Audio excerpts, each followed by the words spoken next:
Bonsoir et bienvenue sur le plateau de l'Esprit des Lettres, votre émission consacrée aux livres de religion et de spiritualité. KTO vous la propose en lien avec le Jour du Seigneur et la procure chaque mois.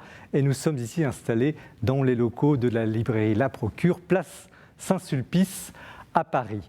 Les lecteurs avisés de Catomag auront noté qu'il s'agit du 15e anniversaire de l'Esprit des Lettres. L'Esprit des Lettres a 15 ans, effectivement, et je rends hommage d'ailleurs à mon prédécesseur, Pierre-Luc Séguillon, qui, avant moi, a présenté cette émission toujours passionnante. Cela fait 15 ans, c'est la 142e ce soir. Merci de votre fidélité aux écrivains, merci de votre fidélité aux éditeurs et aux libraires. C'est très important pour cette filière du livre. Nous allons ce soir effectuer une plongée profonde en 3 directions, une plongée profonde dans le christianisme. La première sera d'ordre mystique, mystérieuse. Elle va nous conduire directement à toucher du doigt, en quelque sorte, la question de l'humilité. La seconde sera sociale et politique. Nous allons traverser la fantastique histoire de la fraternité. Et la troisième nous plongera dans les sources mêmes du christianisme en Terre Sainte et à Jérusalem. Philippe Le Guillou, bonsoir. Bonsoir. Alors vous êtes un habitué de ce plateau et nous sommes très heureux de vous retrouver. Vous avez été professeur de lettres, inspecteur de l'éducation nationale et vous êtes écrivain, plus de 50 livres à votre actif. Et vous présentez ce soir La Sainte au Rocher, sur les pas de Bernadette à Lourdes et à Nevers, édition Salvator. C'est une lente méditation, biographie ou une biographie méditative sur les vies de Bernadette à Lourdes, où l'Église a reconnu ses apparitions de la Vierge, à Nevers, où elle fut religieuse, et au ciel, on peut y croire évidemment, puisqu'elle était béatifiée, canonisée. Alors on croyait la connaître, Bernadette, et on redécouvre une simplicité extrême. C'est assez bouleversant. La notoriété ne l'a absolument pas affleurée ni bouleversée. Elle est restée égale à elle-même jusqu'à la fin de sa vie, jusqu'à sa mort. Ce livre, c'est un peu je l'ai lu, je l'ai reçu comme ça, une claque, une gifle d'humilité dans une société et dans une église souvent très ou trop sophistiquée. Alexandre de Vitry, bonsoir. Bonsoir. Alors vous, c'est votre première invitation. Bienvenue. Merci. À l'Esprit des Lettres. Alors vous êtes un universitaire, chercheur en littérature française moderne et contemporaine. Vous avez fait une thèse de doctorat sur l'individu et la cité chez Péguy, dans sa prose. Vous êtes un professeur agrégé, vous avez aussi travaillé l'œuvre de Philippe Meuret. Vous avez aussi édité Julien Green. Bon, c'est votre métier, une compétence littéraire que vous appliquez à la vie des idées et à vous scrutez dans les textes l'histoire de la vie sociale, politique et religieuse. Et dernier né de cette recherche, ce livre, Le droit de choisir ses frères, point d'interrogation, une histoire de la fraternité, c'est chez Gallimard, dans la bibliothèque des idées précisément. Alors, on croise évidemment la fraternité chrétienne, puis la fraternité révolutionnaire, on en parlera bien sûr tout à l'heure, et le fratricide. Comme si la fraternité n'allait pas sans ce frère qui finit par tuer symboliquement ou réellement son frère, qu'il considère comme un faux frère. Abel et Caïn, une histoire biblique qui s'éternise en quelque sorte. Le livre est de très haut vol, c'est un livre exigeant, il faut le dire, mais c'est un livre absolument fascinant. Éric Emmanuel Schmitt, bonsoir. Bonsoir. On ne vous présente pas, vous êtes un écrivain accompli, roman, essai, théâtre.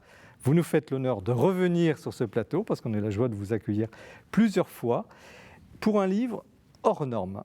Alors que vous êtes en train de rédiger une monumentale traversée du temps, vous avez promis 8 volumes, vous en êtes au 3e, je crois, une proposition du Vatican que vous avez acceptée a interrompu ce travail et vous a permis de fouler la Terre Sainte pendant un mois, bloc-notes à la main, en vue d'un ouvrage. Et ce livre, le voici, Le défi de Jérusalem, chez Albin Michel, Voyage en Terre Sainte, son sous-titre, postface du pape François, quand même, s'il vous plaît. Donc vous racontez votre expérience de pèlerin votre méditation en Terre Sainte. Vous y exprimez aussi votre foi, votre prière. C'est un livre total, il est physique, il est métaphysique, sur une ville éternelle, qui est le reflet de nos âmes et de toutes nos contradictions. 3 livres passionnants pour un 15e anniversaire. Il le fallait, des invités de marque. Merci encore une fois de votre attention. Vous restez bien avec nous jusqu'à la fin de cette émission. Nous commençons l'émission comme toujours par un petit tour dans les coulisses de la librairie où Mathilde Mahieu nous présente l'actualité de ce mois. L'actualité du livre religieux en ce mois de mars débute avec une réflexion intense, essentielle même par les temps qui courent. C'est Bernard Bourdin, dominicain, historien des religions et philosophe, qui s'intéresse à une question toute particulière depuis de très nombreuses années: comment la théologie s'articule avec le politique, ou plutôt comment le citoyen peut-il trouver sa place dans la cité. Eh bien, c'est une réflexion essentielle pour tous les chrétiens aujourd'hui qui se demandent s'ils ont bien leur place dans la cité. Eh bien, Bernard Bourdin répond par l'affirmative, et je vous invite à découvrir cette réflexion intense. Jean-Marie Ploux, prêtre de la Mission de France et théologien, nous propose un Paul et la subversion chrétienne, c'est publié aux éditions Salvator.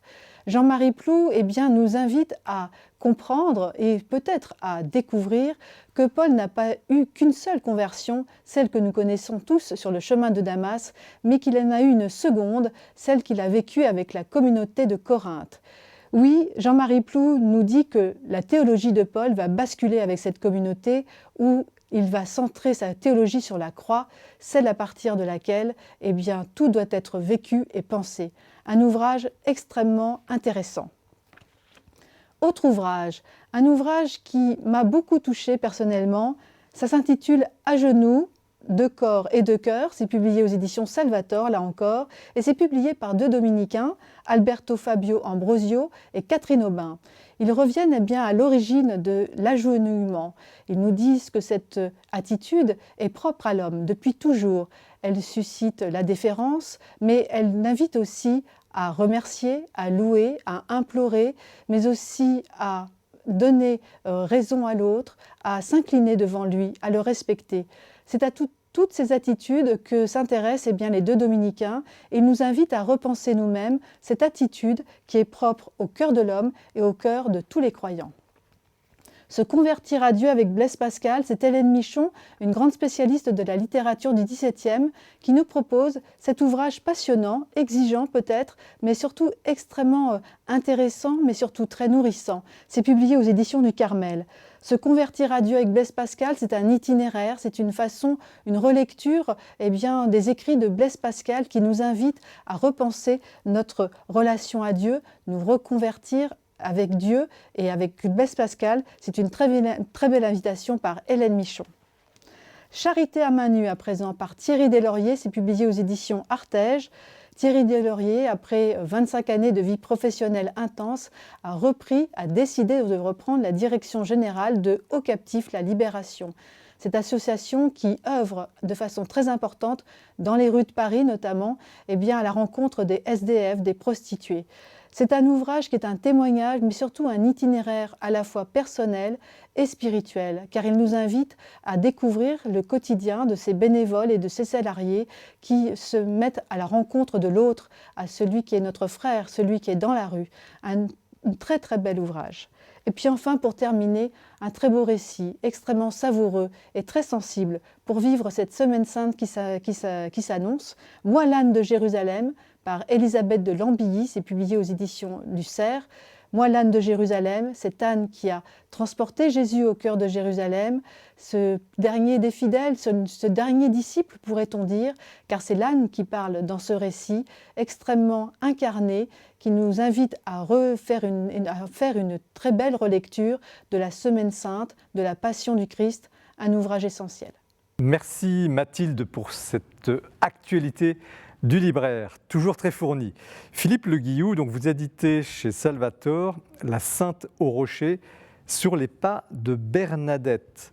Alors, vous n'avez jamais caché votre foi de breton, votre foi catholique. vous êtes explicite, vous êtes un écrivain qui osait en parler, mais on ne vous attendait pas forcément sur Bernadette. Non, j'avais déjà fait, c'est un peu une commande de Michel Cole aux éditions Salvator, qui m'avait demandé un premier livre il y a quelques années, il y a 6 ans je crois, et c'était donc Thérèse Martin, Sainte Thérèse de l'Enfant Jésus, la sainte au sablier, parce qu'elle est souvent représentée un sablier à la main. Et donc j'avais pensé que finalement je pouvais commencer une sorte de cycle de vie comme ça, de sainte, en marge de mes romans. Et j'ai pensé presque de façon naturelle, ce n'est pas une commande qui m'a été passée, j'ai pensé à Bernadette Soubirous, tout simplement parce qu'il y avait un certain nombre de choses qui m'attiraient, mais aussi d'autres choses qui me déstabilisaient. Je ne voyais pas forcément avec bonheur l'idée d'un pèlerinage à Lourdes. J'y étais allé adolescent et je n'en avais pas forcément gardé un souvenir merveilleux. Néanmoins, vous avez accroché à cette idée. Absolument, et je voulais absolument raconter parce que je trouvais que c'était une histoire absolument fabuleuse. Et j'étais allé aussi plusieurs fois à Nevers, j'étais allé méditer devant la chasse qui contient donc les restes mortels de Bernadette Soubirous. Donc c'est cela, dans ce contexte-là, dans cet esprit-là, que j'entreprends ce livre. Mais qu'est-ce qui vous attire chez elle ?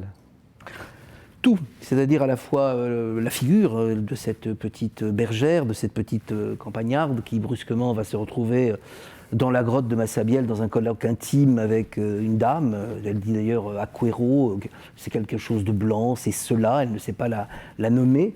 Elle ne sait pas du tout d'ailleurs ce qu'est l'Immaculée Conception, et la dame en question va lui dire à un moment dans son patois quelle est l'Immaculée Conception, et elle va rapporter ça évidemment à l'abbé Péramal, au curé de Lourdes. Et ce qui me fascine aussi chez elle, c'est que finalement ce colloque intime, c'est-à-dire cet ensemble d'apparitions entre février, je crois, le 11 février 1858 et le 16 juillet, tout cela va finalement bousculer complètement, ça va chambouler sa vie, va ravager sa vie, puisque finalement elle ne pourra pas rester dans sa ville. Elle devient une sorte de bête curieuse, elle devient quelqu'un qu'on traque, on pense qu'elle a des pouvoirs thaumaturgiques, qu'elle va guérir, etc. Et donc elle va entrer finalement dans la charité des Sœurs de Nevers. Et ça, vous le saviez, ça ? Oui, je savais tout ça. Qu'est-ce qui a déclenché cette curiosité, ce désir d'écrire sur elle ? Mais écoutez, c'était aussi un souvenir d'enfant, et je le dis au début du livre, mais ma grand-mère bretonne était allée à Lourdes, avait fait un pèlerinage comme toutes les femmes de sa génération. Et de ce pèlerinage, de ce voyage, elle avait rapporté un certain nombre d'objets. Alors il y avait des gourdes remplies d'eau bénite, etc. Mais il y avait surtout une sorte de merveilleux appareil, un stéréoscope, qui était une sorte de lanterne magique, en quelque sorte, on faisait défiler des images. Et dans les jours un peu mélancoliques au Mossad, il y en a parfois en Bretagne, le temps est un peu plus vieux, il l'est de moins en moins aujourd'hui, mais à cette époque-là, dans les années 60, il l'était encore. Je m'amusais à regarder ces vignettes, et en particulier ces diapositives, et en particulier, il y avait deux choses qui me saisissaient, qui me fascinaient, c'était la grotte, justement. À l'époque, il y avait encore les béquilles des malades qui pendaient de part et d'autre de l'anfractuosité. Et puis, il y avait aussi la chasse de Nevers, contenant donc le corps presque momifié, ou comme une sorte de sainte ou de fée endormie. Et donc, ce sont ces images-là aussi que j'ai voulu retrouver dès le début du livre, parce que je crois que dans la foi, il y a aussi une part d'enfance, de naïveté. Mais est-ce que c'est l'enfant que l'on garde toujours quelque part en soi qui a retrouvé, qui a réouvert cette porte ? Oui, absolument. Et je crois qu'il fallait retrouver cette espèce de naïveté, je vous dis, cette espèce de candeur, d'innocence, pour justement me mettre modestement dans les pas de cette sainte qui est une figure tout à fait exceptionnelle. Comment avez-vous travaillé ? Parce qu'elle n'a quasiment rien dit, quasiment rien écrit. Foison de livres, la belle Rota. Oui, on a beaucoup écrit sur elle, mais elle... Non, elle a parlé, elle a livré le témoignage quand elle est à Nevers et qu'elle arrive, on lui demande de faire le grand récit des apparitions, ce qu'elle fait, qu'elle va faire une fois d'ailleurs, parce qu'il ne faut pas justement qu'elle se mette en scène. Il y a une école d'humilité qui est exercée de façon extrêmement sévère par les sœurs de Nevers, qui ne sont pas des femmes forcément très tendres ni très chaleureuses, et qui impriment une discipline de fer à laquelle elle se soumet totalement. À tout moment, jamais elle ne se rebiffe, jamais elle ne regimbe. Et c'est ce récit qui vous a... Oui, et puis les lieux, si vous voulez, la grotte, l'histoire, le surgissement de cette dame qui arrive, cette Immaculée Conception, qui vient parler à cette femme, cette jeune fille de 14 ans, qui va entrer là parce que finalement elle va glaner du bois, une après-midi de février. Elle va là un peu par hasard. Le père est un ouvrier journalier. Il reste même couché d'ailleurs pour économiser ses forces parce qu'ils n'ont pas suffisamment d'argent pour manger dans ce lieu qu'on appelle le cachot et qui est finalement, qui est une ancienne prison, c'est pas le cachot dans lequel on enfermerait Bernadette après les apparitions. Donc il y a une vie totalement d'une simplicité totale, 4 enfants, des conditions de vie extrêmement, extrêmement dures, et elle va glaner du bois près du gave de Pau, et puis brusquement il y a un bruit, et puis il y a cette apparition, et cette dame qui va apparaître 18 fois. Alors elle n'est pas présente toutes les fois, mais c'est ce colloque, si vous voulez, intime, cette rencontre permanente entre cette jeune voyante et cette dame qui est là dans la roche, qui est tout à fait fascinante. Et pour un romancier, ce que je reste malgré tout, c'est aussi finalement le grand récit des apparitions que j'ai un petit peu orchestré en reprenant finalement tous les éléments, tout ce que je rapporte est conforme à ce qui a été dit. Alors le livre est structuré, il y a une première partie effectivement biographique, puis vous retournez à Lourdes. Voilà, je retourne à Lourdes, je suis retourné au mois de juin dernier. Choc ? Oui. Vraiment, je crois que je ne me cite, on ne revient pas indemne, mais j'ai été très, très surpris. D'abord, il faut dire que Lourdes a vécu, comme plein d'autres lieux, pas simplement les théâtres, le confinement, et donc la ville était totalement endormie. Donc là, la vie reprenait. La vie de la ville reprenait, il y avait beaucoup de touristes, en particulier espagnols, sud-américains, lorsque je m'y suis rendu. Et donc, comme un pèlerin ordinaire, j'ai tout vu, j'ai tout visité. Je suis allé à la grotte, j'ai assisté à toutes sortes de cérémonies. Et qu'est-ce qui vous a le plus frappé ? Peut-être d'abord la beauté du lieu. Je crois que lorsque j'étais adolescent, je n'avais pas mesuré à quel point. Moi, je suis très sensible aux lieux, en particulier au génie des lieux. Et là, il y a incontestablement un génie des lieux, c'est-à-dire quelque chose qui est beau. Il y a la majesté de cette montagne, de cette grotte qui est finalement comme une sorte de crypte, sous les basiliques qui se sont étagées les unes au-dessus des autres. Et puis aussi la foule, les foules de Lourdes, comme disait Huysmans. Je ne sais pas si elles viennent chercher la guérison. Les guérisons, finalement, sont assez rares. Et il faut remarquer d'ailleurs que l'Église, dans la reconnaissance des guérisons, a toujours été extrêmement prudente, mais ils viennent chercher quelque chose, une rencontre, un apaisement. Et c'est ça aussi qui est très, très, très beau. Est-ce que reprenons l'enfant qui regardait ces petites diapos, il arrive là, vous écrivez ce livre, est-ce qu'il vous a changé ? Difficile de me le dire, mais en tout cas, oui, c'est quelque chose que j'ai vécu dans une sorte de grande intensité, de grande ferveur. Mais dans le message propre de Sainte Bernadette, quelle serait sa vie, son témoignage ?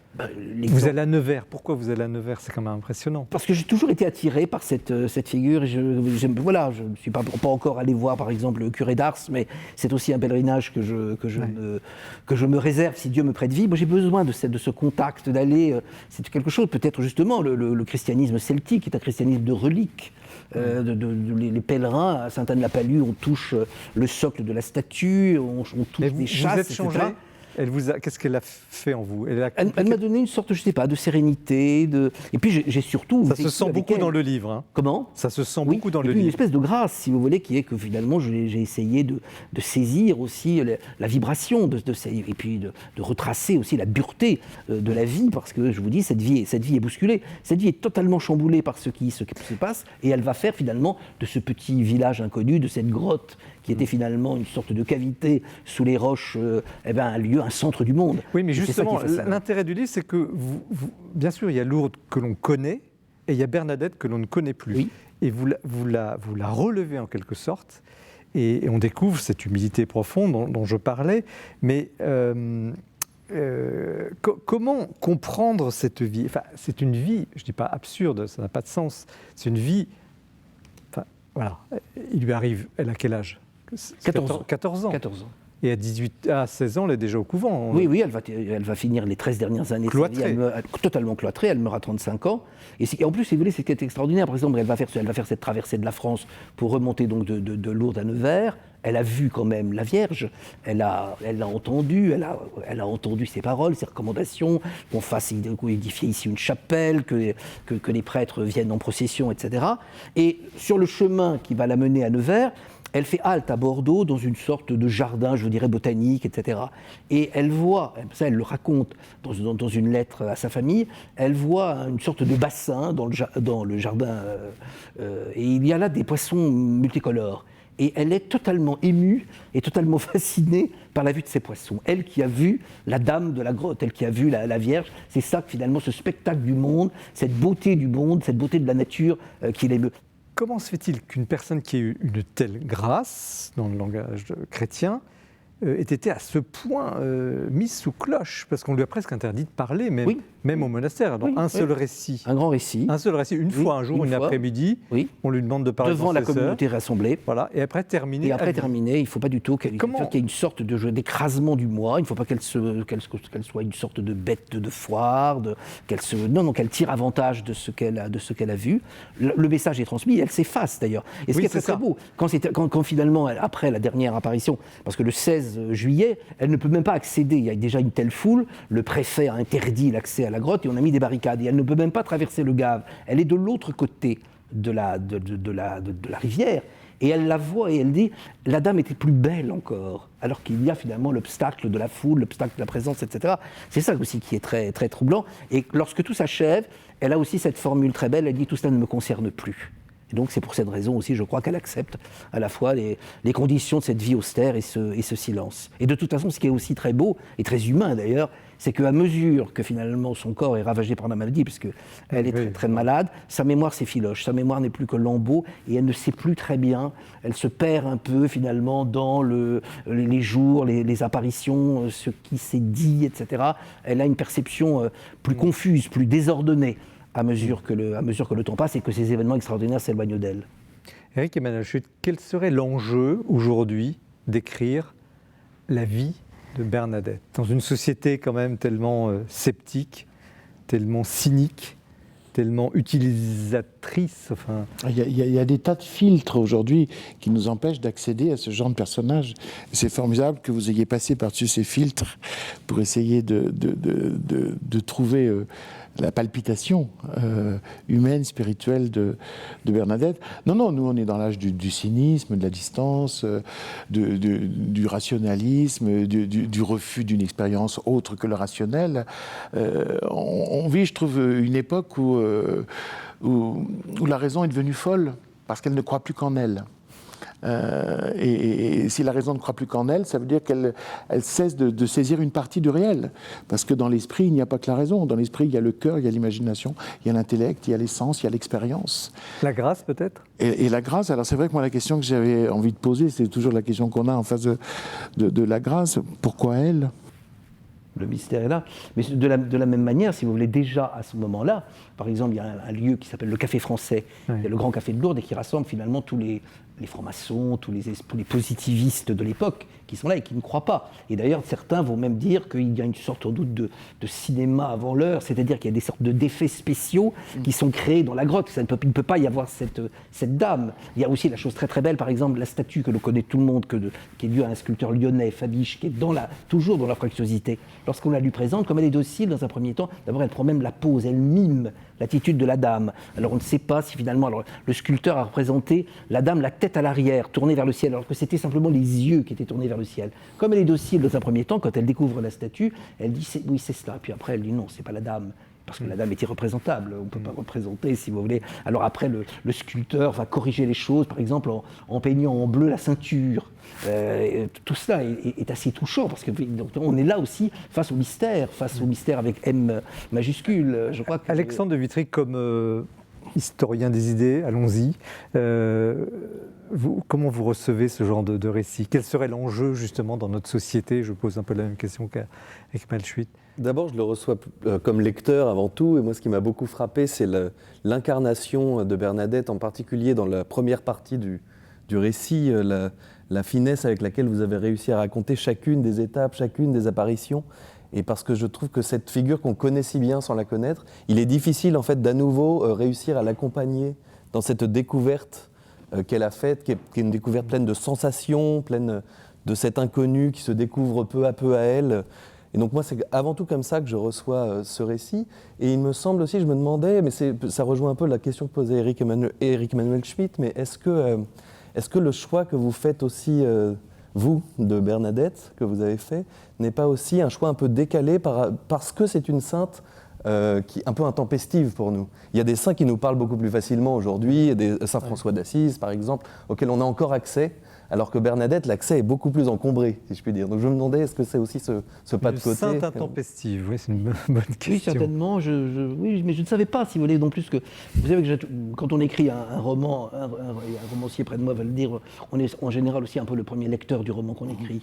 Et bien de la même façon, je ne savais pas non plus ce que ce voyage, ce que ce pèlerinage, parce que c'est un livre dont j'ai finalement aussi vécu, indépendamment de mes voyages à Lourdes et à Nevers, c'est un livre dont j'ai vécu un peu l'écriture comme un pèlerinage, c'est-à-dire aussi avec des éclipses, des moments de doute, des moments d'émotion.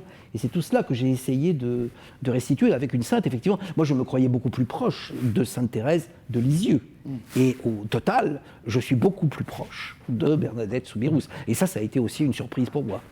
Le surnaturel aujourd'hui, il est pas de retour quelque part dans notre société, dans ce monde de la culture que vous connaissez bien. Vous êtes membre du prix Goncourt, par exemple.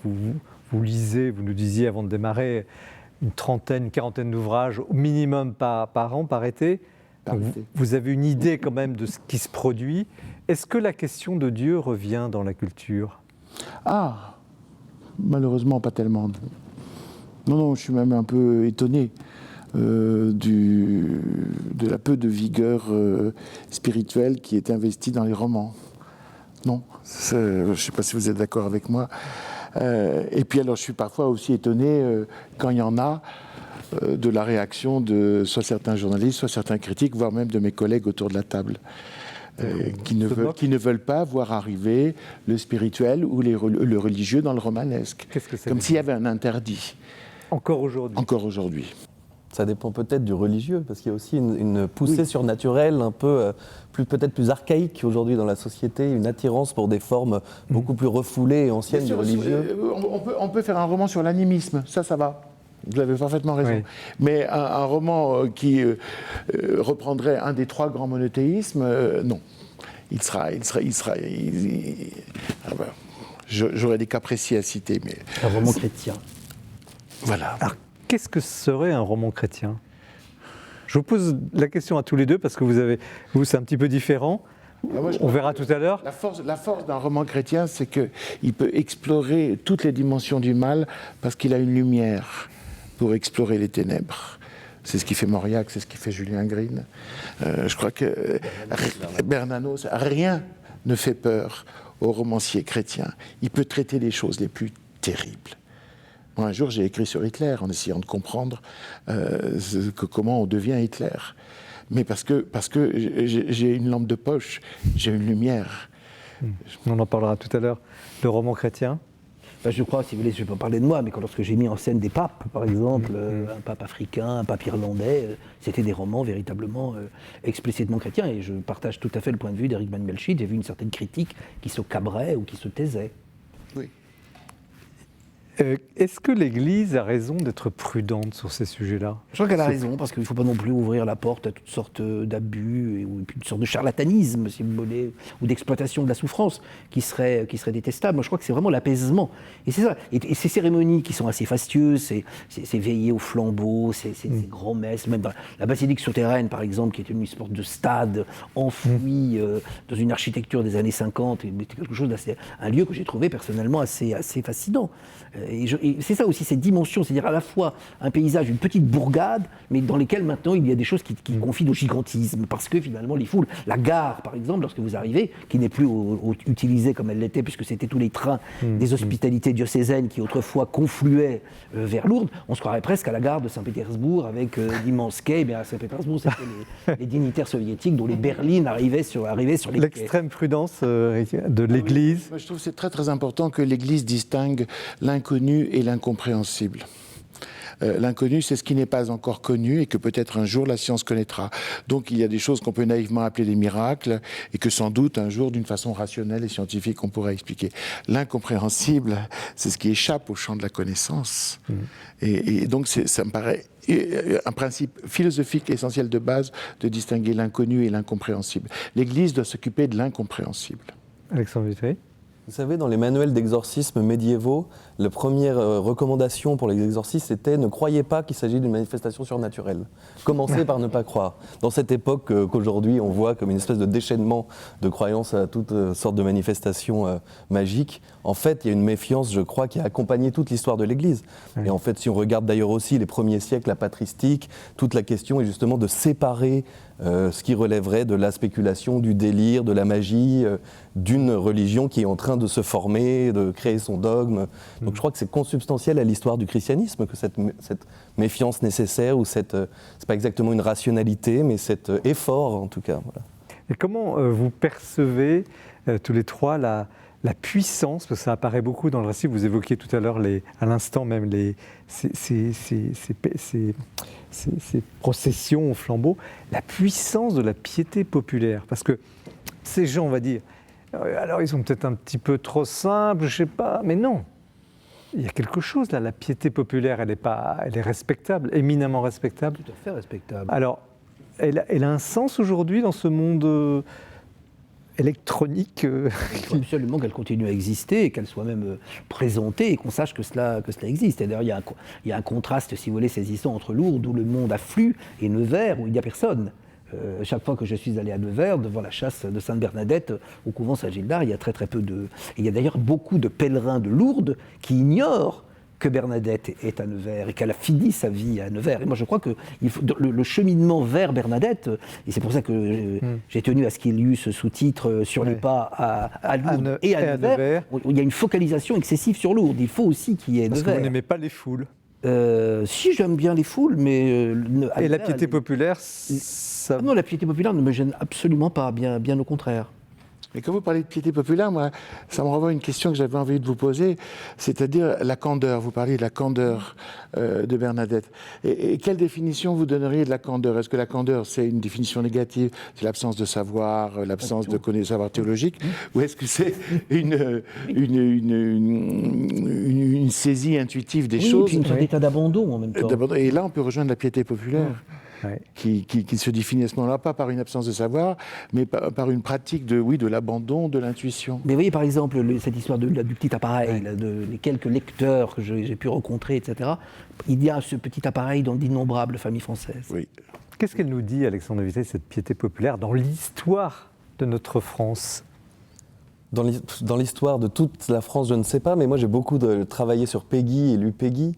Et Péguy est un cas intéressant pour cela, parce que c'est un homme qui avait assez tôt perdu la foi et qui l'a retrouvé dans un contact avec l'enfance sans qu'il s'agisse d'une forme de régression vers l'enfance. C'est plutôt son enfance qui a ressurgi au cœur de cette pensée si ambitieuse qu'était la pensée de Péguy, qui a donné même une théologie qui n'emprunte pas tout à fait le vocabulaire de la théologie, mais qui justement a tout à voir avec cette piété populaire si je puis dire, modernisé. C'est un mot que Péguy n'aurait pas aimé, mais c'est quand même ça qui a lieu dans son œuvre. C'est une espèce de rehaussement de la piété populaire à la hauteur d'une vision et d'un grand style comme celui de Péguy. Donc voilà, je crois que ça c'est un bel exemple de ce que peut devenir la piété populaire comme ressource encore aujourd'hui. Bernadette, dernière question à vous, et ce sera la conclusion de ce premier plateau, Philippe Le Guillou. Bernadette, une sainte française ? Oui, et en même temps une sainte universelle. Elle est enracinée dans un lieu, elle est enracinée dans un paysage, elle est enracinée dans une famille, dans une tradition. Elle est très liée d'ailleurs à l'eau. Elle naît dans un moulin, elle va faire sourdre l'eau du rocher, mais elle est universelle. Merci Philippe Le Guillou. Donc la sainte au rocher chez Salvatore, sur les pas de Bernadette à Lourdes et à Nevers. On a bien entendu le message. Effectivement, ça peut être aussi une découverte à venir.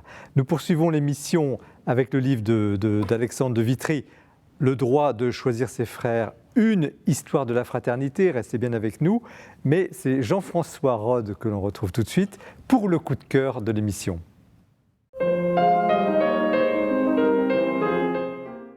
Une fois n'est pas coutume, je voudrais vous présenter aujourd'hui 2 coups de cœur. Le premier, c'est le livre de Patrick Lang, Guide pour préparer son mariage et parfaire sa vie conjugale, aux éditions jésuites. Patrick Lang est jésuite, entre autres responsabilités, il est formateur dans le diocèse de Versailles, et son livre est remarquable parce qu'il s'appuie sur une expérience exceptionnelle. Patrick Lang a accompagné plus de 300 couples de fiancés, de jeunes mariés. Il a une expérience extraordinaire de l'accompagnement donc dans le mariage. Et son livre est le fruit, la réflexion très structurée, une proposition effectivement très forte, mais toujours appuyée sur son expérience pratique. Et donc, par exemple, chaque chapitre commence par une batterie de questions que tout le monde peut se poser, qui peuvent servir aussi de base à une discussion. À chaque fois qu'il y a un développement, il cite un exemple concret assez développé, donc de personnes qu'il a connues.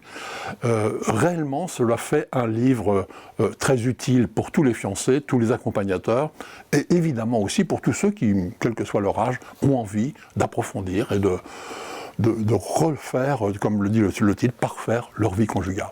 Voilà. Le deuxième coup de cœur est très différent, et je vous demande tout de suite de ne pas vous laisser effaroucher par son titre, qui est un peu effectivement intimidant, puisqu'il s'appelle « Sexuation, parité et nuptialité dans le second récit de la création, Genèse 2 ». C'est un livre savant, d'accord, c'est un livre même érudit, mais je vous assure, je vous le promets, c'est un livre très clair, c'est un livre très éclairant.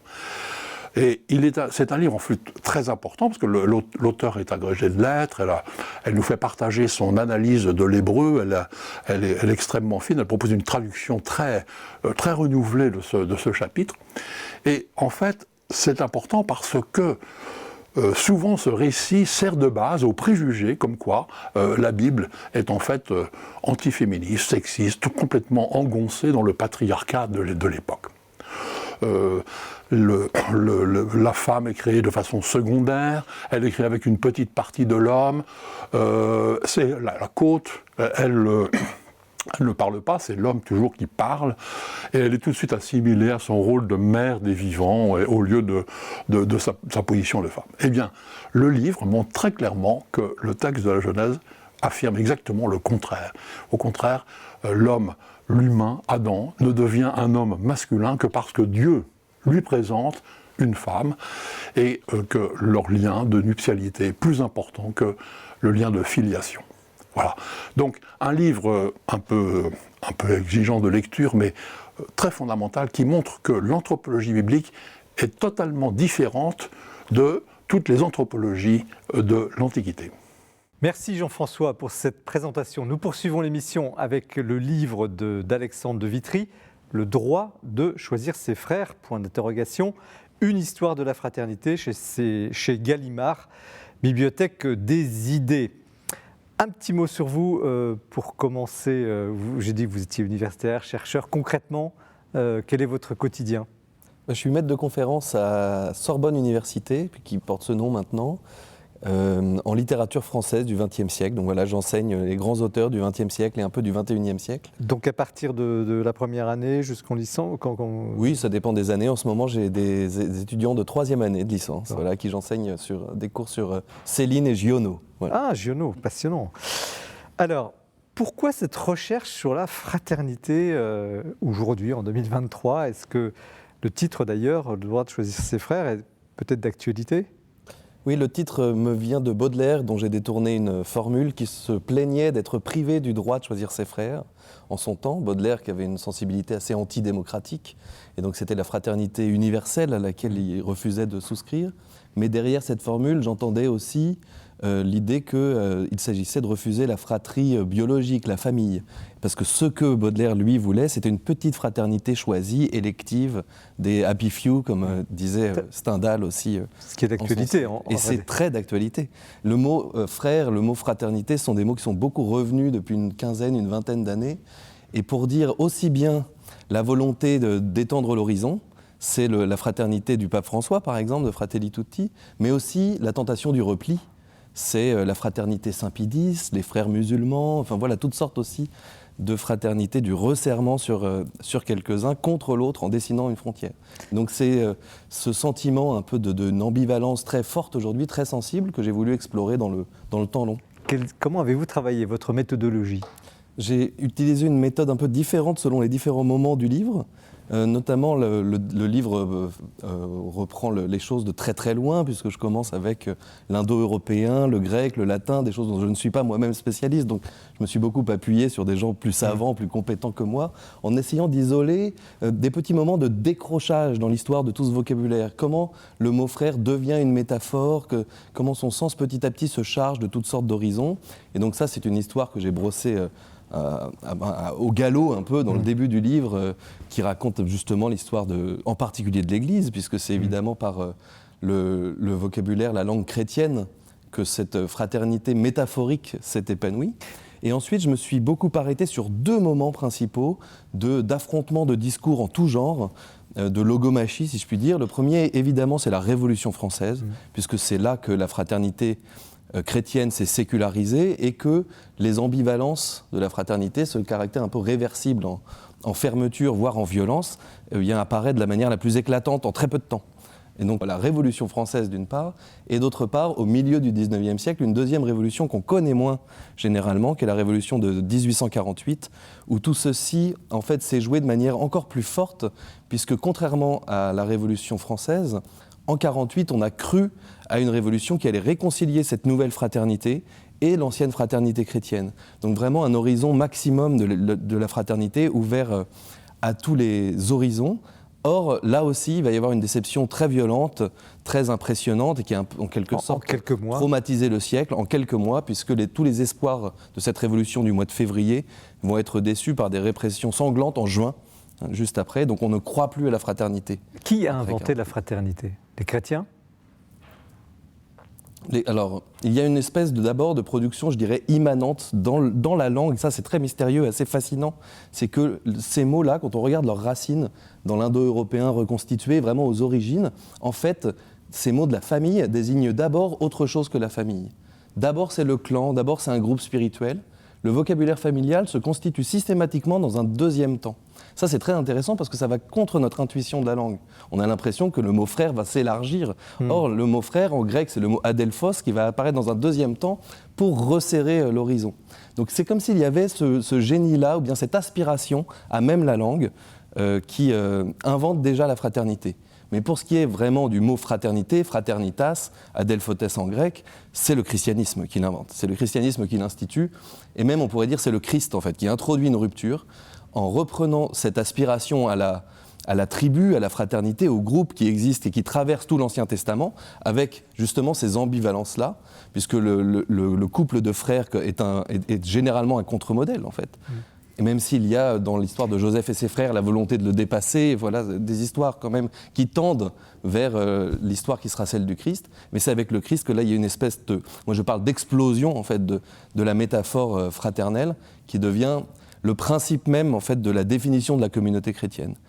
Et pour finir, je dirais que là, aujourd'hui, dans le christianisme contemporain, on a un écho très fort de ce moment même d'apparition du vocabulaire fraternel avec la conception de la fraternité que développe le pape François, où le mot frère, en fait, désigne de manière... Il le redit d'ailleurs dans la lettre qu'il envoie à Éric Emmanuel Schmitt, il dit « le frère, c'est d'abord celui qui n'est pas chrétien ».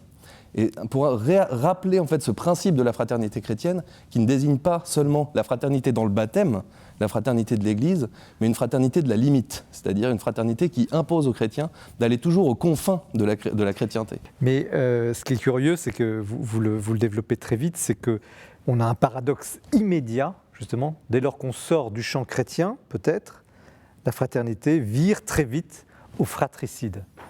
C'est-à-dire au meurtre du frère. C'est un paradoxe qui traverse l'histoire de la fraternité, mais cela étant dit, il existe aussi dans le christianisme. En tout cas, il existe dans l'Ancien Testament de manière évidente. Et dans le christianisme, sans qu'il conduise nécessairement au fratricide, il y a dans l'histoire notamment de la chrétienté médiévale un resserrement inévitable en quelque sorte. C'est que d'abord, la fraternité, ça veut dire l'Église dans les premiers siècles, mais très vite, en fait, les frères, ce seront les moines. Oui. Et donc il y a l'histoire du monachisme en fait qui montre une autre dynamique déjà à l'œuvre dans le christianisme de resserrement. Il y a cette ouverture que le christianisme a Oui, mais en attendant, les moines ne s'entretuent pas à ma connaissance. Ou alors ça peut peut-être arriver. Oui, alors sans aller exceptionnellement.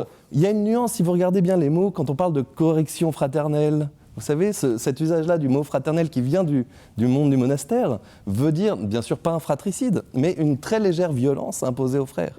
Oui, la correction fraternelle, c'est des conseils que le frère donne à l'autre pour sa conduite. Pour l'ajuster. Mais le mot fraternel, ici, indique bien une forme de conflit minimal. Voilà, c'est ce que je dirais.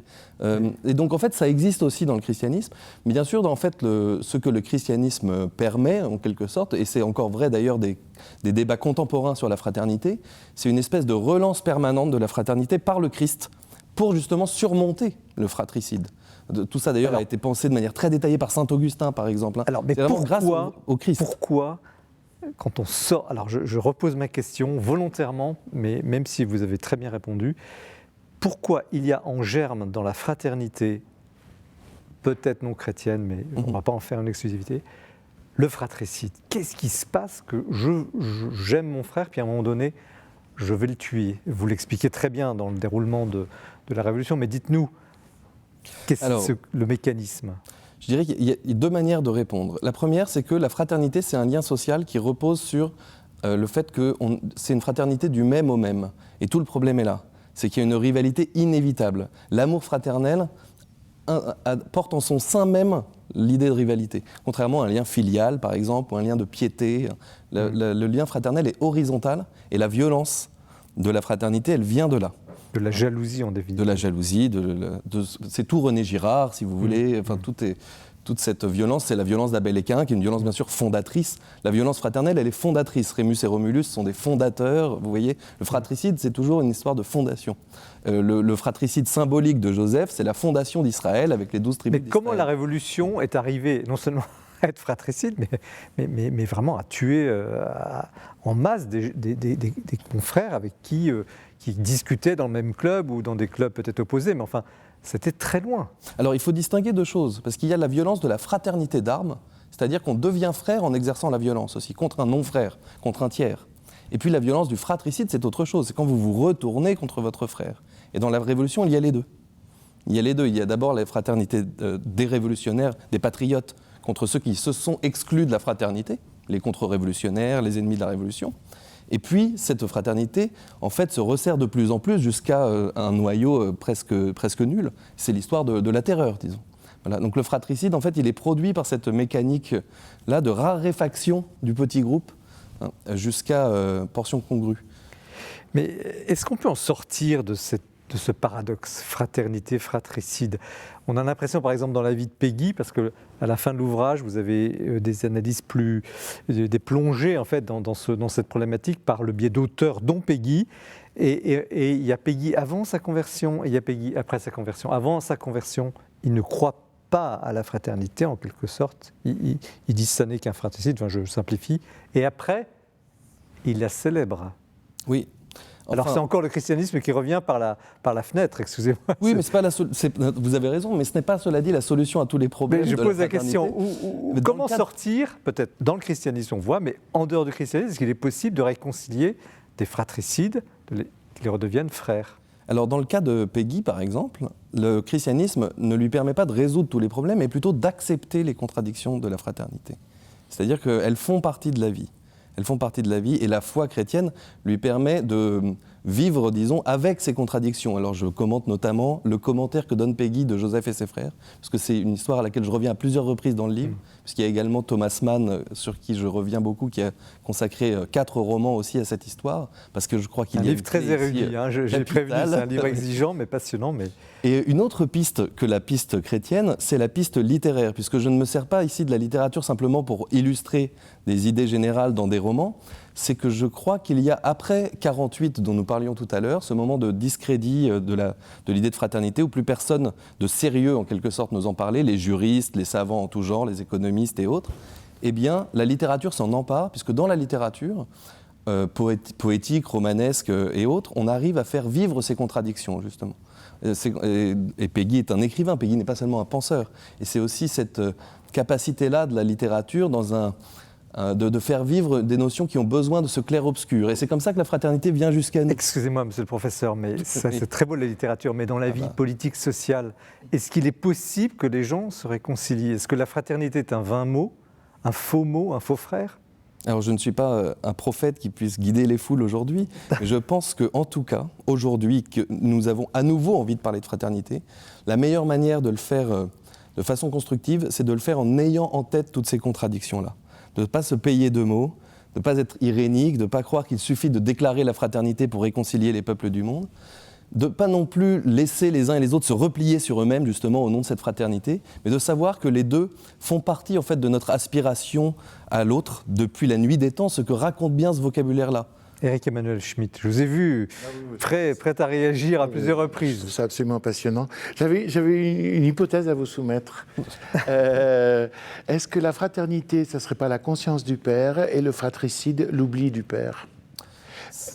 Bah oui. Wow.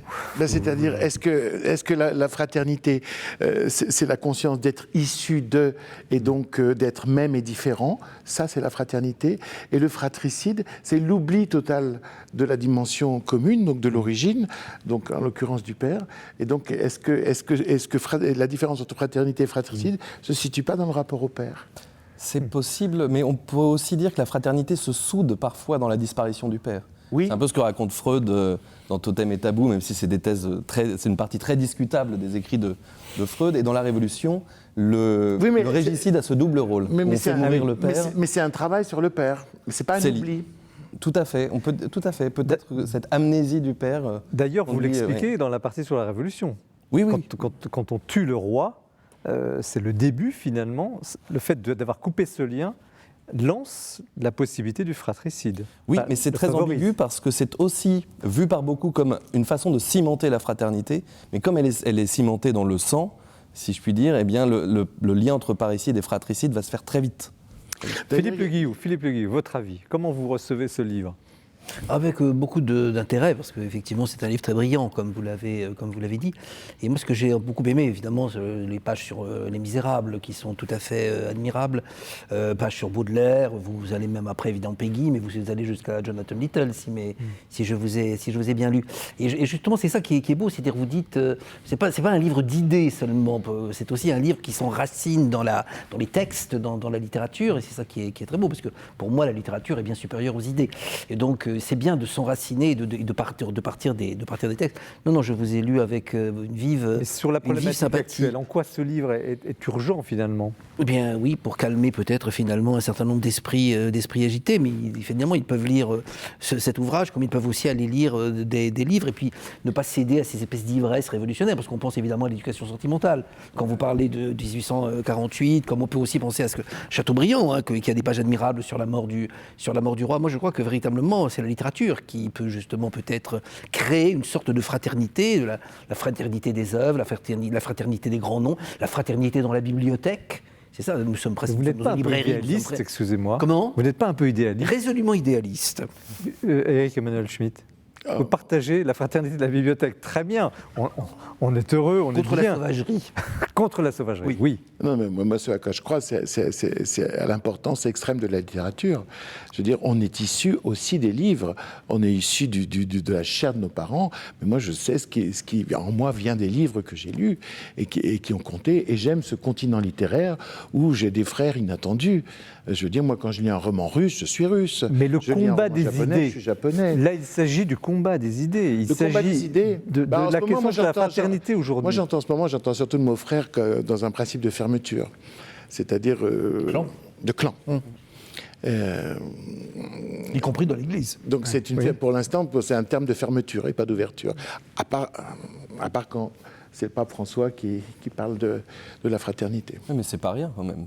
Oui, aujourd'hui, c'est un usage important et on s'en sert beaucoup dans le dialogue interreligieux, qui a épluché vraiment tous les livres qui portent dans leur titre les mots frères ou fraternité depuis 20 ans. C'est vraiment dialogue entre juifs et musulmans, entre les juifs et les chrétiens, entre les chrétiens et les musulmans. C'est le sceau de ce dialogue-là et je pense, de manière consciente ou inconsciente, pour répondre à l'usage communautaire du mot frère. Oui. À cette interpellation notamment qu'on entend partout, quand on est professeur, c'est partout, frère. Oui. Même entre filles d'ailleurs, c'est amusant, le mot frère a cette espèce de puissance pour englober même la différence sexuelle. Entre filles, on s'apostrophe comme frère. Mais les trois religions n'arrivent à retrouver une fraternité qu'en retrouvant le Père. Oui. Ça, vous insistez là-dessus, oui. Effectivement. Vous ne voyez pas de fraternité sans ce lien vertical, en fait. Oui. C'est une fraternité oublieuse de son origine. Tout homme qui prétend s'inventer, tout homme qui prétend être à sa propre origine, pour moi, est dans une fiction dangereuse. Alors, quelle serait aujourd'hui, je poursuis ma quête sociale et politique, la dimension verticale dans une démocratie comme la nôtre, qui serait justement le garant d'une fraternité, puisqu'il faut bien un principe d'équilibre. C'est très difficile de répondre et je pense que ça explique l'affolement depuis quelques années autour des valeurs républicaines, par exemple. Ouais. Cette fixation un peu, comme s'il fallait un contenu positif à ces valeurs parce qu'on manque d'une verticalité ou d'un socle commun pour faire communauté. Je n'ai pas la réponse, mais je sais que c'est ça dont il faut se préoccuper, bien sûr. C'est ce genre de problème-là que le XXIe siècle nous pose. Philippe Le Guillou. Comme une sorte de catéchisme laïque, d'ailleurs, de Vadé-Mécom extrêmement pauvre. Parce qu'il n'y a pas non plus de grandes figures transcendantes, si vous voulez, dans l'histoire et dans le monde politique actuel. C'est peut-être ça aussi le problème, indépendamment de la fonction. C'est aussi de l'ordre d'une incarnation. Il faut aussi une figure qui aussi entraîne, emporte, fascine, et elle n'existe pas, fédère. Éric Emmanuel-Schmitt, qui serait cette figure ? Non, mais moi je pense que c'est encore plus complexe que ça. C'est que les problèmes identitaires d'aujourd'hui viennent de la réduction de l'identité à un seul élément identitaire. Or, on a tous des identités multiples, on est fait de plusieurs couches identitaires. On est breton, on est chrétien, on est français, ça va pas ensemble. Pas toujours. On a telle sexualité, on a tels engagements politiques, etc. On a plusieurs couches identitaires et je trouve que notre époque souffre de ne pas accepter ces couches identitaires et parfois les contradictions qu'il y a même entre les couches identitaires. C'est la réduction à l'un qui fait le problème. Alors que nous sommes kaléidoscopiques. Exactement, et qui fait les problèmes. Et plus ça va, plus on se réduit à un de ces éléments identitaires. Et donc là, on part dans une logique de guerre. Je crois que la philosophie doit apporter la conscience de nos multiples couches identitaires, de nos diversités, voire de nos contradictions entre nos couches identitaires. Il faut prendre conscience de ça. Moi, pour le dire légèrement, j'avais dit dans un livre qui s'appelle Ulysse from Bagdad que les hommes, c'était des papillons qui se prenaient pour des fleurs. C'est-à-dire, ils veulent avoir des racines. Mais en fait, ils sont des papillons. C'est-à-dire qu'ils sont au gré du vent, des aléas de l'histoire, des contingences de la naissance, de l'histoire, etc., etc. Cette conscience d'une essentielle légèreté, d'une essentielle inconsistance, du fait qu'on est historique, et donc que ça aurait pu ne pas être. Cette non-conscience de ça crée tous les problèmes. Les hommes veulent se donner une solidité qu'ils n'ont pas. Ils veulent s'essentialiser. Mais ils ne peuvent pas. L'essentiel de ce que nous sommes, c'est le questionnement. Mais vous voyez que là, la littérature a un rôle à jouer. Ah, mais toute la littérature nous porte vers ça. Loin de moi l'idée que la littérature... Et la littérature réconcilie toutes les facettes. Non, je suis un amoureux de la littérature, je vous rassure. Je vous rassure. Maintenant, il y a quand même un dernier paradoxe, parce que le temps passe trop vite, c'est un sujet passionnant. C'est la notion de solidarité, parce que... Dans le livre, ça apparaît comme un échappatoire peut-être moderne, peut-être plus actuel que la fraternité. Est-ce que là aussi, il y a un leurre ? Est-ce que c'est une fuite trop facile ? En tout cas, ça a été un moment une réponse à cette fraternité jugée trop inconsistante, trop métaphorique, trop religieuse. La solidarité, c'est plus positif, c'est plus savant, c'est plus scientifique. Et donc au moment où a émergé en particulier la sociologie, eh bien, le mot solidarité s'est imposé. Mais il a été question, dans les débats de la Troisième République, de l'intégrer dans la devise républicaine à la place de la fraternité. Parce que ce sont les années dont on parle, c'est la fin du 19e et le début du 20e siècle. Or, on a quand même tenu à la fraternité, précisément parce qu'elle donnait ce supplément d'âme, qu'elle avait ce quelque chose un petit peu agaçant, un petit peu gênant, mais dont on sentait bien qu'il était précieux. Alors que la solidarité, eh bien, a permis, donc c'est chez des grands penseurs comme Durkheim et beaucoup d'autres à sa suite, eh bien, de penser différents systèmes, de penser l'organisation de l'État, la redistribution des richesses, la sécurité sociale, différentes marques de l'État-providence à la française. Mais la fraternité dit quelque chose de plus que cela. Et donc elle est toujours restée là, sans qu'on sache bien pourquoi, mais parce qu'on sentait qu'il y avait besoin d'une autre piste. D'ailleurs, la solidarité, elle s'est un peu émoussée. Et dans les sciences sociales actuelles, on préfère d'autres notions. Là, il y a eu un livre très intéressant récemment d'un sociologue qui s'appelle Serge Pogam, qui dit maintenant, je propose attachement social, parce qu'il faut réviser ces vieilles notions. Mais personne ne va vouloir maintenant dire la fraternité, il faut s'en débarrasser, puisque de toute façon, les sciences sociales ne s'intéressent pas à la fraternité. Elles qu'elle est beaucoup trop chrétienne, beaucoup trop Alors spirituelle. justement, c'est la dernière question, je la pose à tous les trois. Vous avez évoqué Fratelli Tutti, donc l'encyclique du pape François, on va y venir avec votre livre maintenant, Éric Emmanuel Schmitt. Quel serait le supplément d'âme, la petite musique des chrétiens dans ces sociétés un peu déboussolées, un peu trop identifiées, qui se prennent justement pour ce qu'elles ne sont pas? Quel serait le supplément d'âme, l'apport des chrétiens dans cette problématique de la fraternité dans la société? Je crois qu'on voit très bien ce que ça peut être quand on lit Fratelli Tutti, et même ce condensé de Fratelli Tutti, qui est la lettre que vous a envoyée le pape François, c'est cette idée que la fraternité chrétienne, on en fait l'expérience à la limite de la fraternité chrétienne. Et que c'est là qu'elle existe, et si elle n'existe pas là, elle n'existe pas du tout. Éric Emmanuel Schmitt. C'est exactement ça. Le devoir du chrétien, c'est d'aller au-devant de l'autre. C'est toujours à lui de prendre l'initiative. Philippe Et Le pas Guilleux. pour changer l'autre, Oui. mais pour le rejoindre. Oui, c'est les limites, c'est les frontières, mais ça nous renvoie aussi beaucoup à nos faiblesses, parce que c'est un effort énorme quand même d'être capable de le faire. Justement, la fraternité, c'est aussi la fragilité de la fraternité. Oui, et puis la folie de la fraternité, ce qui est la folie de l'amour. Ça sera le dernier mot du plateau. Merci. Merci à vous, Alexandre de Vitry, pour ce livre important, Le droit de choisir ses frères, une histoire de la fraternité chez Gallimard. Voilà, on n'a pas toujours des livres aussi fouillés, on a beaucoup de romans, on a beaucoup, mais ça fait du bien aussi de creuser une notion fondamentale. Nous poursuivons cette émission avec, je suis sûr que beaucoup de vous attendent ce moment, Éric Emmanuel Schmitt, le défi de Jérusalem, mais il y a auparavant le portrait que nous présente ce mois-ci Guillaume Vanier.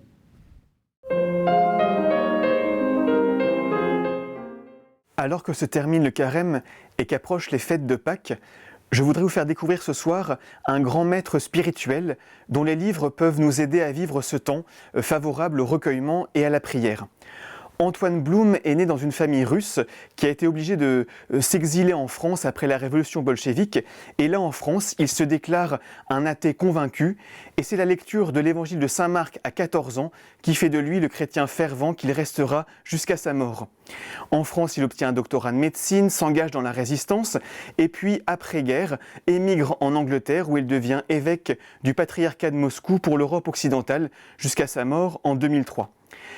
Pasteur, Monseigneur Bloom le fut d'abord en tant qu'évêque, mais surtout en tant que maître spirituel, en tant qu'enseignant spirituel, et de son vivant un petit livre, La prière vivante, publié dans la collection Lectio au Cerf, l'a fait connaître parce qu'il nous partage cette conviction que la prière, malgré toutes les formes qu'elle peut revêtir, se résume à une rencontre avec quelqu'un de vivant, une rencontre avec Jésus-Christ réellement présent. Mais c'est surtout ses talents de conférencier, d'orateur et de prédicateur de retraite qui vont lui assurer sa notoriété. Ces retraites sont caractérisées par deux éléments, deux aspects. D'abord un ton très simple, c'est vraiment un cœur qui se livre sans recherche d'effets, sans recherche non plus théorique ou spéculative. Et puis surtout, il est animé d'une conviction que la spiritualité chrétienne est d'abord une lecture contemplative, une lecture priante des évangiles, dans laquelle chaque élément, chaque détail, chaque scène de l'évangile doit revêtir pour nous aujourd'hui un sens spirituel. Et nous avons la chance que plusieurs de ces conférences, de ces retraites, soient aujourd'hui disponibles. C'est d'abord Rencontre avec le Dieu vivant aux éditions du Cerf, qui est une lecture spirituelle de l'évangile de Saint Marc, cet évangile qu'il avait converti à l'âge de 14 ans. Et puis aussi toute une série de retraites données dans les années 70 dans un monastère bénédictin et qui sont aujourd'hui disponibles en format de poche aux éditions des Syrtes. Et les titres vous montreront que ce sont tous les aspects de la vie chrétienne qui sont abordés par Monseigneur Bloom, les étapes de la vie spirituelle, vivre la communauté chrétienne ou encore Dieu et l'homme, la foi et le doute. Voilà donc quelques pistes de lecture pour découvrir ce grand maître spirituel de l'orthodoxie, mais surtout pour vivre avec lui de cette conviction que celui qui s'approche de Jésus s'approche du feu.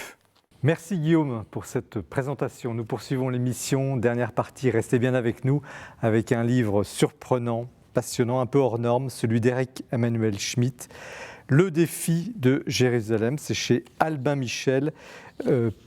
Un voyage en Terre Sainte, c'est le sous-titre, et puis il est post-facé, donc il n'y a pas de préface, mais du post-face, c'est assez rare, du pape François, ce qui est encore plus rare. Alors, un petit mot, dites-nous les coulisses, Éric Emmanuel Schmitt, les coulisses de ce livre. C'est le pape qui vous a appelé, qu'est-ce qui s'est passé? Non, je reçois un coup de téléphone de mon éditeur italien qui me dit « Le Vatican veut t'appeler ».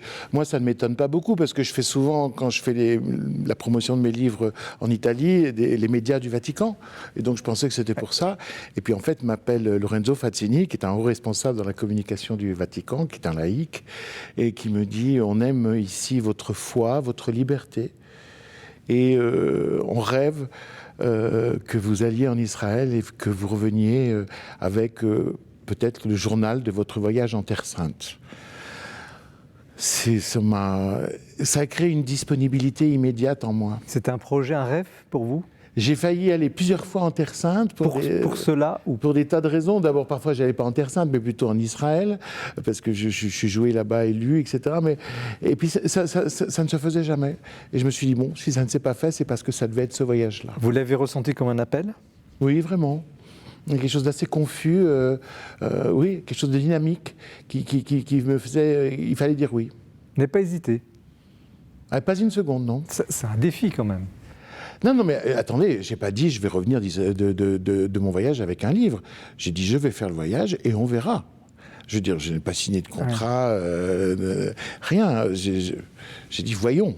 Et je suis parti avec, à mon avis, la peur au cœur qu'a tout pèlerin qui se dit et s'il se passait rien? Et si je n'éprouvais rien de nouveau? Parce que c'est vrai que moi, ma foi s'est construite d'une façon très, très sauvage et très indépendante. On va y venir, on va y venir. Et forcément, ça allait la mettre à l'épreuve que d'aller là-bas. En plus, j'avais écrit, moi, j'avais écrit l'Évangile selon Pilate, qui se passait entièrement là-bas, mais sans y aller. Donc, oui, j'avais aussi cette peur que ce voyage ne soit rien d'autre qu'une visite. Quelle a été votre méthode de travail? Qu'est-ce qui s'est passé là-bas? Vous le racontez dans le livre, on ne va pas tout raconter, bien sûr, mais pour nos téléspectateurs, vous arrivez avec un bloc-notes, vous allez dans un groupe C'est-à-dire, moi, j'ai décidé de partager mon voyage en 3. Je voulais d'abord être pèlerin parmi les pèlerins. Et ça, je voulais vraiment vivre cette expérience. Moi, qui suis plutôt, qui est une foi sauvage et solitaire. Donc, je me suis dit, bon, je prends le risque, j'y vais. Et après, je voulais un temps de solitude à Jérusalem, et puis après, une fois que j'étais à l'école biblique et archéologique de Jérusalem, un temps de rencontre avec des gens qui ont consacré leur vie à la Terre Sainte, que ce soit en termes d'archéologie ou de travail sur les textes. La première partie, le pèlerinage, vous êtes un petit peu mi-figue, mi-raisin quand même, vous. Je suis très voltairien en fait. Je regarde ça, on me fait voyager de lieux incertains en lieux douteux. Je vois des pratiques, des mouvements, des gestes auxquels je ne peux pas souscrire. Et puis progressivement, je me simplifie, ou plutôt je me mets à l'unisson. Je me rends compte que pour mes camarades de pèlerinage, le fait que les lieux soient douteux, ils s'en rendent compte tout aussi bien que moi, mais ça n'a pas d'importance. Les lieux douteux, disons, tels qu'on les décrit. Oui. On est bien dans l'endroit où le Christ a vécu. Globalement, on est là où il faut, mais... Oui. Par exemple, le Mont Tabor, franchement, c'est plutôt le Mont Hémon, mais on fait le pèlerinage au Mont Tabor. Et c'est là qu'on se rend compte que le voyage n'est pas archéologique, mais il est complètement spirituel, et que chaque lieu est l'occasion d'évoquer un passage des évangiles qui a une importance extrême. Oui. Et donc on comprend que le voyage se passe à plusieurs niveaux. Mais votre émotion, elle n'est pas tant liée à vous lire, au lieu, bien sûr, les lieux sont un cadre, qu'à la parole du prêtre, le texte de l'Évangile qui va être lu. Donc il y a le texte de l'Évangile dans le lieu. C'est-à-dire, moi j'étais vraiment un sauvageon de la foi, puisque moi ma foi est née dans le désert. Oui, on l'avait évoqué ici. Dans le désert du Sahara, où j'étais pas du tout allé pour ça, même si j'écrivais un film sur Charles de Foucault, donc j'avais quand même un guide. Mais je me suis perdu dans le désert et puis j'ai passé une nuit mystique. Voilà. Et donc ça, c'était une expérience totalement personnelle et qui n'était pas une expérience religieuse, qui était une expérience spirituelle. N'ayant pas en plus de cadre religieux, je n'ai pas rangé cette expérience dans le cadre soit d'un judaïsme ou d'un christianisme ou de la religion musulmane. C'était resté hors cadre. C'était pour moi le Dieu des trois religions, au moins. Et après, mon rapport au christianisme, j'en parle dans ce livre, ça a été la lecture des évangiles. Et répété, continu, obsessionnel, un travail sur les évangiles. Et donc, ma foi, elle s'est construite dans le désert et dans les livres. Et donc, je n'avais pas besoin de la partager, je ritualisais rien du tout. Et là, je me retrouve à faire cette expérience et à enchaîner les vêpres avec la messe le matin, et la messe l'après-midi, les vêpres, etc. Et moi, je me mettais au fond, parce que je faisais le poisson rouge, parce que je savais absolument pas ce qu'il fallait dire quand il fallait répondre, ni ce qu'il fallait chanter. Et puis tout d'un coup, oui, il y a une première chose, c'est l'Eucharistie. Pour moi, alors ça, c'est la chose dont je ne peux plus me passer, où tout d'un coup, quelque chose descend dans mon estomac, mais autre chose monte dans mon esprit. Et donc là, je sens que c'est une chose qui m'est totalement nécessaire. Et puis après, je me rends compte que les vêpres et la messe elles-mêmes deviennent d'abord un partage, parce que c'est comme si j'acceptais de partager. C'est comme plutôt si je recevais en partageant. Et puis l'importance du rite.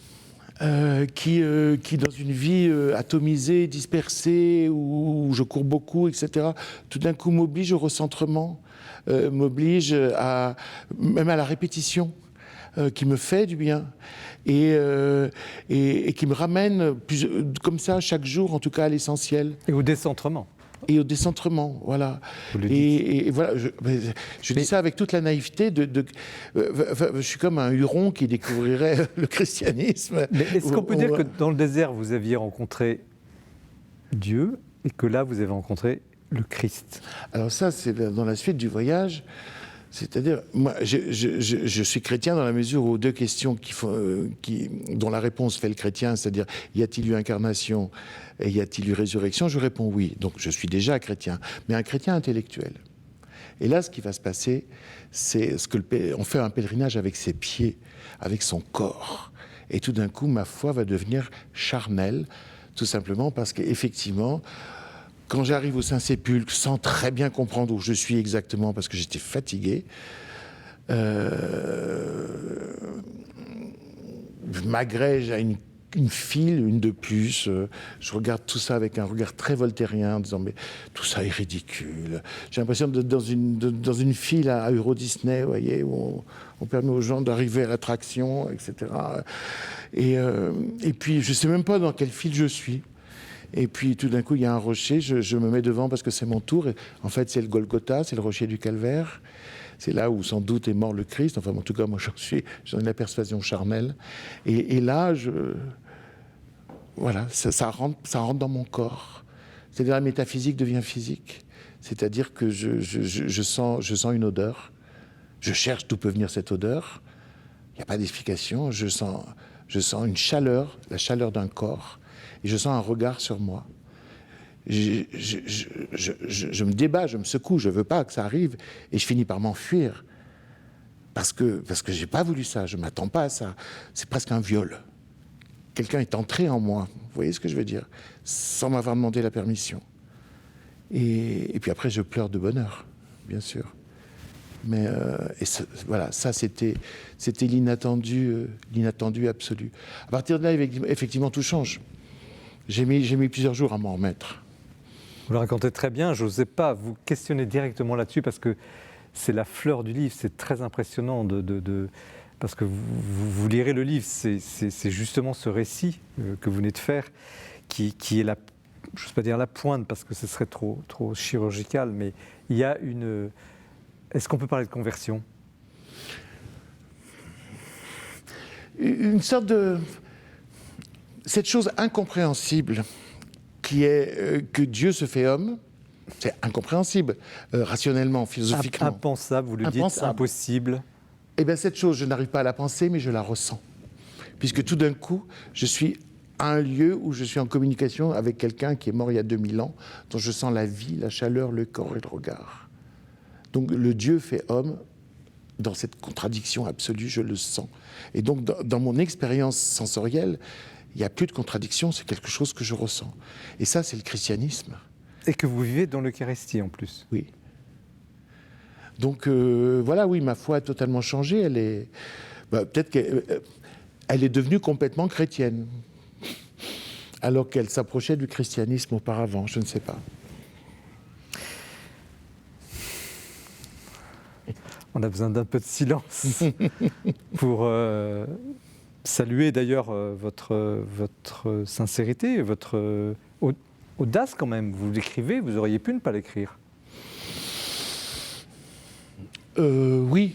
Vous auriez pu ne pas aller jusque-là dans le récit. Oui. Mais comment dirais-je, c'est un franchissement que j'avais fait 25 ans après ma nuit de feu. Mon expérience du désert, je l'ai racontée 25 ans plus tard, quand j'ai fini par comprendre que ce qui m'était arrivé, je devais en témoigner honnêtement, simplement, et que ce qu'on vivait n'était pas seulement pour soi, mais on devait en témoigner. Et donc là, j'ai été plus rapide au témoignage, parce que j'avais quand même eu ces 25 ans de silence et de réflexion, et puis cette décision désormais de partager... Mais d'en parler à la fois comme un homme et comme un philosophe, c'est-à-dire, j'essaye de montrer dans le livre comment la raison ne suffit pas à occuper tout le champ de notre expérience spirituelle, et que la raison doit accepter d'être dépassée ou attaquée ou complétée par d'autres champs. Et je veux en parler avec autant d'honnêteté que du champ intellectuel, et donc avec simplicité. Mais ce qui m'étonne, c'est que plus je parle de choses spirituelles, plus j'emploie le langage du corps. Je l'avais déjà éprouvé dans la nuit de feu, et là, encore une fois... C'est pourtant l'incarnation. Oui, c'est ça. C'est ça. Messieurs, vous avez lu, vous avez entendu. Oui, c'est un livre tout à fait admirable. Évidemment, ce qui est très beau, c'est la scène capitale, ou je ne sais comment dire, cruciale, sans jeu de mots que vous évoquez. Moi, j'étais très... Il y a deux mots que, évidemment, vous avez très très beau, par exemple, ce que vous dites de Lazare, en osant dire que finalement Saint Jean est un mauvais romancier, c'est absolument délicieux. J'ai beaucoup aimé Le Chemin de Croix aussi, qui est un très bon moment et qui mériterait d'être lu dans un certain nombre de chapelles, dans un certain nombre d'églises. Et pour moi, il y a deux choses... Qui le sera. Et il y a deux choses qui sont vraiment, qui résument, si vous voulez, pardonnez-moi d'être professoral, mais quand vous dites, et c'est finalement aussi le drame de notre époque, et je crois qu'on pourrait justement peut-être aller vers une fraternité et ressouder un peu nos forces, il faut accepter le mystère, il faut consentir au signe. Pour moi, tout est là. Accepter le mystère et consentir au signe. Oui, c'est difficile, ça. Moi, ce livre, d'abord mes proches l'ont lu, donc je commence à avoir certains retours. Et ils me disent, ça leur rouvre des portes. Et je crois qu'en fait, beaucoup plus de gens que moi qui ose le dire, ont des grâces, des révélations, des expériences qui sont au-delà de la perception ordinaire, mais qu'ils les mettent dans une poche. Parce qu'une révélation, c'est une révolution. C'est gênant, c'est encombrant, il faut tout repenser, il faut se redéfinir dans le monde, et il faut changer de frère ou élargir le terrain. C'est très inconfortable, une révélation. Donc je pense que certains, hop, ils l'arrangent. Alors moi, ce qui me plaît, c'est que ce livre, il rouvre des poches fermées et des portes fermées aussi, je pense. Alexandre de Vitry, vous l'avez vécu comment, ce livre ? D'abord, je trouve qu'on est vraiment avec vous. C'est un livre, on est embarqué avec vous, ça c'est très fort. Et puis, sur une note tout à fait non professorale, contrairement à ce que ma casquette laisserait penser, il se trouve que moi j'avais eu une expérience très forte au Golgotha, pas la même que vous, hein, et que je raconterai pas, mais en vous lisant, du coup, c'était une expérience de lecture incroyable. Je me suis retrouvé là-bas à nouveau. Et ça m'a, je ne sais pas exactement comment le décrire, mais rechargé à votre côté. Et comme c'est en plus, c'est au milieu du livre, mais ça devient une sorte de point de départ, où vous vous relevez après tous ces moments d'hésitation, parce que vous insistez beaucoup sur votre côté voltairien, mais vous êtes aussi généreux quand même. Vous essayez de vous accorder quand même, malgré tout, avec les personnages qui sont autour de vous, Oui, oui, dans le volonté, chant, dans oui, ces oui. moments-là. Voilà, C'est péniblement de bonne volonté. oui, mais bon, qui n'a pas connu ça dans ce genre de situation? C'est ça qui permet de vous accompagner. Et puis il y a cette espèce de départ, voilà, au milieu du livre, et c'est voilà très fort, une expérience de lecture très. Mais comment vous recevez, messieurs, le fait que Éric Emmanuel Schmitt ose parler de sa conversion? C'est quand même pas banal dans la littérature aujourd'hui. Justement, c'est très, très courageux et ça mérite d'être salué parce qu'il y a une audace qui, pour certains, justement, frôlerait une sorte d'impudeur, si vous voulez, où tout le monde n'ose pas. Moi, je n'ai pas vécu ce type d'expérience, donc je ne peux pas le dire. J'ai peut-être une sorte de christianisme plus diffus, je sais Mais pas. je me souviens vous avoir questionné dans une autre émission. Oui. J'avais essayé de vous trouver, mais Voilà, non, vous mais n'avez pas. je ne suis pas encore allé, je ne suis pas encore descendu dans le Saint-Sépulcre, donc peut-être tout est encore à venir ou à advenir. Mais bon, Et là, non, vous avez- j'ai trouvé ça très beau. Et vous qui êtes dans un milieu aussi d'enseignants, d'universitaires, où la question de Dieu est peut-être. Alors justement, je Ténu. resterai pudique sur la question pour ma part, mais en revanche, je pense que si le Vatican s'adresse à Éric Emmanuel Schmitt, c'est pas par hasard. C'est parce qu'ils savent que si quelqu'un peut raconter, c'est quelqu'un comme lui. Mais ma question, c'est pas ça, c'est il va plus loin, il ose le dire. Comment vous recevez ça? Bah, c'est très important. Il me semble que le christianisme repose sur des phénomènes de rencontres. L'Évangile raconte des rencontres. Et une des missions de l'écriture chrétienne, que ce soit la théologie la plus spéculative ou des récits de vie, c'est toujours restituer une rencontre pour rendre possible d'autres rencontres. Je crois qu'il y a quelque chose un peu comme ça dans le... Et c'est ce que fait Éric Emmanuel Schmitt. Bravo. La rencontre avec le Dieu. Oui, avec le Christ. Oui. Le christianisme, c'est des relais de témoins. Ça aurait pu s'éteindre, le christianisme, quand se sont fermés les yeux du dernier homme qu'a vu Jésus. Mais non, c'est là que ça commence. Très beau aussi ce que vous dites d'Emmaüs. Alors il y a un autre aspect qui est structurel, c'est à Jérusalem. Puis vous avez cette phrase, je voulais traverser Jérusalem, Jérusalem m'a traversé. Et c'est pas seulement Jérusalem, c'est tout ce que transporte cette ville, toutes ces contradictions. On n'en a pas parlé, vous avez un chapitre là-dessus, où vous êtes allé au mur, enfin, au pied de tous les murs de cette ville qui est au pied des murs, qu'ils soient très anciens. Vous avez remarqué que il y a deux éléments architecturaux fondamentaux, j'en parle, qui sont le pont et le mur, et que notre époque détruit les ponts et construit les murs. Oui. Voilà. Depuis 2 ans, on n'entend parler que de ça. La Alors, construction des ponts, la construction des murs. et alors ça, bon, c'est une autre partie. J'ai pas voulu en parler tout à l'heure parce que je trouve que effectivement l'âme du livre est dans ce que vous venez de raconter. Mais tout de même, Jérusalem, ce mystère, cette ville, c'est quoi? Qu'est-ce que vous avez compris? Oh, j'ai rien compris, mais j'ai une suscitation à essayer de vivre quelque chose. C'est-à-dire que la position unique de Jérusalem dans l'histoire de l'humanité, c'est qu'elle est un lieu légitime de pèlerinage pour les 3 monothéismes. Lourdes, c'est pour les chrétiens, la Mecque, c'est pour les musulmans. Jérusalem, c'est le lieu où vont les Juifs, puisqu'il y a eu les 2 temples et 2 temples détruits, donc il reste le mur. C'est le lieu où vont les chrétiens, parce que c'est le lieu d'assomption et de réalisation de sa messianité de Jésus. Et puis c'est le lieu triplement important pour les musulmans, puisque c'est là que, dans la tradition musulmane, Abraham tue, non pas lui, Ismaël, manque de tuer Ismaël, de le sacrifier, le fameux rocher. Et puis c'est là qu'il vient en songe. Et puis c'est aussi là que, de là, il s'élève dans le ciel après sa mort sur son cheval ailé. Donc triple lieu de pèlerinage. Et ça, pour moi, ça montre que Dieu a un humour incroyable. Je veux dire, un humour insolent. C'est-à-dire, il nous oblige à aller là. Et ce qu'il nous dit, c'est pour ça que j'appelle mon livre « Le défi de Jérusalem », ce qu'il nous dit, ce n'est pas « entendez-moi », mais « entendez-vous ». Et c'est là qu'on retrouve le thème de la fraternité. Au défi de la fraternité et du fratricide. Et de parce la violence, que, et de oui, la justement. violence, ouais. Alors, Eric, Quand on voit le Saint-Sépulcre, l'atmosphère du Saint-Sépulcre est quand même extraordinaire. Oui. C'est des grands gaillards qui sont prêts à se bastonner au moindre prétexte. Ça arrive, et ça arrive. Il y a des rixes dans le... Alors, justement, cette Jérusalem fraternelle, rêvée fraternelle, actuellement fratricide. Comment vous la recevez-vous, ce lieu Jérusalem, ce mystère de Jérusalem? Tout ce qu'on disait, et d'ailleurs, vous parlez aussi dans le livre de cette tension-là, très très forte partout, qu'on perçoit partout dans la ville, et quiconque est allé à Jérusalem peut s'en rendre compte. Vous parlez aussi de ce syndrome des délirants. Il y a des gens que Jérusalem rend fou. Le fameux syndrome de Jérusalem. Ouais. Oui. Vous en souffrez?